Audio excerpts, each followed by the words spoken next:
మాజీ ప్రధాని ఇందిరాగాంధీ జయంతి సందర్భంగా ఇందిరా పార్క్లో ఆమె విగ్రహం వద్ద పలువురు నివాళులర్పించారు. మాజీ ఎంపీ అంజన్ కుమార్ యాదవ్, కాంగ్రెస్ పార్టీ నాయకులు, కార్యకర్తలు నివాళులర్పించారు.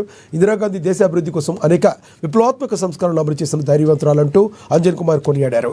దేశంలో అత్యవసర పరిస్థితులను ధైర్యంగా ఎదుర్కొన్న నాయకత్వ లక్షణాలు నేటి తరానికి ఆదర్శమని పేర్కొన్నారు. ఇందిరమ్మ అంటేనే బడుగు బలహీన వర్గ అట్టడుగుల నాయకురాలు. ఎవరికైతే అన్నం లేదు, రోటీ కపడా హౌర్ మకాన్ అనే నినాదం ఆమె వచ్చింది.